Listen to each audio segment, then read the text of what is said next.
John testified to the word of God and to the testimony of Jesus Christ, even to all that he saw. Blessed is he who reads, and those who hear the words of the prophecy, and heed the things which are written in it, for the time is near. So we've talked about one modern fallacy where the modern believer, in his zeal, tries to superimpose all of his literal technological logic onto an ancient prophecy. That is a mistake. However, there is the other side of the modernist fallacy, and that is the side of modern skepticism. When biblical scholars became wise to the fact that this book interacts with the Old Testament so heavily, and that the Old Testament is the key to understanding Revelation's meaning, it didn't take long for somebody to say, maybe John did not have real visions. Maybe John just composed a work of fiction based on his knowledge of the Old Testament.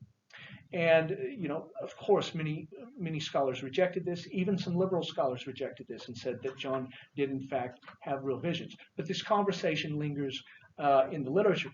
And over the last year or so, this has been one of my favorite topics that I hope to write and publish on at some point. So I just want to talk a little bit about that because I've seen, professors and seminary students in the classroom setting, as they get to learn the book of Revelation and they see that it is such a piece of literature and it's interacting with Old Testament literature, they say, this just looks like a complicated intertextual exchange. Where is the room for the visions? Where is the room for the supernatural? And they wonder if you even need to employ the card of the supernatural or any sort of real psychical experience in order to explain what's going on. Well, we'll talk about this a lot, but just for now, I want to say that clinicians know, psychologists know, that whenever people have a real sort of visionary experience, some sort of altered state of mind, their visions are always comprised of things they already know, or things they've already experienced, or things that are already in their religious traditions. And this is logically necessary. Like, even if God is speaking to you, he has to speak to you in a language you know, and he has to speak to you within the framework of things you've experienced and within the framework of knowledge that you've already acquired. It doesn't matter how many insightful things I have to say to you. If I speak to you in Chinese, it doesn't work, right? The communicator has the burden of meeting people where they are so that they can understand. Shamans, for example, clinicians are persuaded that shamans have real ecstatic experiences when they have these out-of-body experiences. Now, they're not necessarily in a position as scientists to say whether or not it's truly supernatural or it's just a phenomenon of the mind. That's a philosophical question that they can't arbiter. But they say they are, in fact, having real experiences, and they're not making it up. Well, even a shaman has to learn the cosmology of his tribe, and he has to learn the traditions of departed spirits and the spirits of nature. And then when they have these intense psychological experiences, those are the raw materials that are drawn upon in order to build up their visions. So when it comes to ancient Jewish apocalypticists like John, whose entire worldview has been constructed with the Old Testament, if they have real visions, you should absolutely expect those real visions to be filled with allusions to the Old Testament. As one scholar said, writing in the Harvard Theological Review, the absence of such factors, like the Old Testament, not their presence, would demand our attention. Apocalyptic writers have to use the cultural language of their day and social context. There is no other language for them to use. As we get to verses where I think that there is kind of a smoking gun, or some sort of feature that tips us off that this is rooted in a real psychical experience, I'll bring that to your attention and tell you how that logic works. But I'll tell you that right now I'm thinking that John is having an experience that is governed by the sort of rules that govern a dream. I'll give you a few examples. Throughout the night, the self is portrayed differently in a dream based on where you are in the sleep cycle. For example, if you're just an active character running around in your dream, this is called type 5 self-representation, right? This is usually something that happens in REM sleep. This is usually something that happens more in the second half of the night. Type 1 self-representation is when you are dreaming, but you are not in the dream. And that really only happens when you're drifting off to sleep. It's interesting that in order for the mind to rest, the mind has to get rid of the self for a few minutes, and then it will reintroduce you into the ongoing narrative world of the dream. Well, people who are able to dream while awake, and there's a number of reasons why that could happen. People who dream while they are awake, they sometimes experience what is called type 7 self-representation. And that is when the self ends up appearing as two people within the book.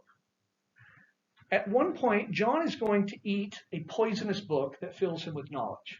And then in the very next scene, he's going to be gone, and there's going to be these two other figures who act like they're John. Like they're the ones who just ate the poisonous book filled with knowledge. And we find that John has continuity of character with these two witnesses. And as I've looked at the literature, and all these scholars taking literature-based approaches to this, they don't really know what to do with it. And then when I compared that to clinical dream data, I said, that's what happens when a person has a waking dream. So there are various places in this book where we might get clues, not just to John's heavy interactions with the Old Testament, but we might get clues as to the authenticity of his psychical experience and how that might have worked. This verse says, "Blessed is he that reads, and those who hear and keep the things written in this book." As I explained last time, Revelation is a book of numerical composition. It's very concerned with numbers, and oftentimes things get counted out. There are 7 blessings in Revelation. We've encountered the first one here. Now, we won't get to another one until chapter 14.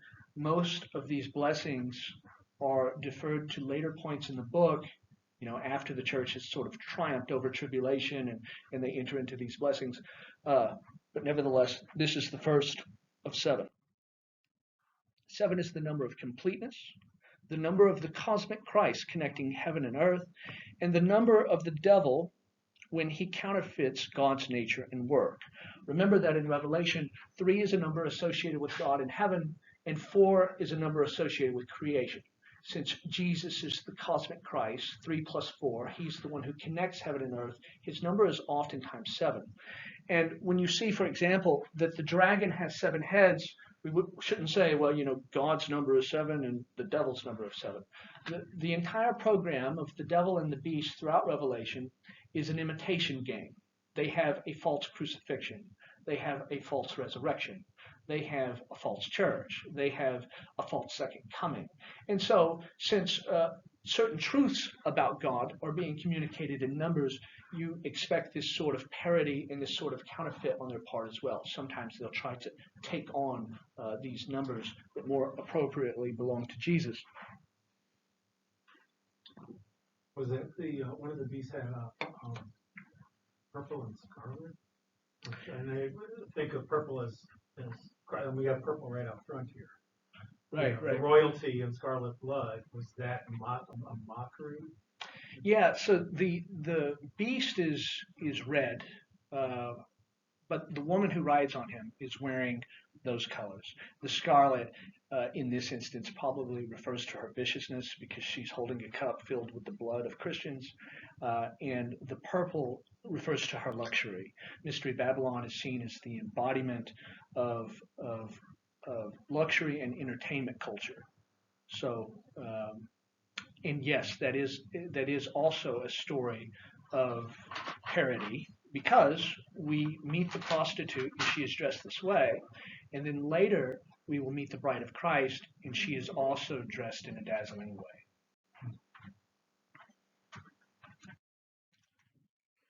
All right, I don't beat people over the head with Greek. I don't think that's helpful, but there are a few basic things here and there that can help us.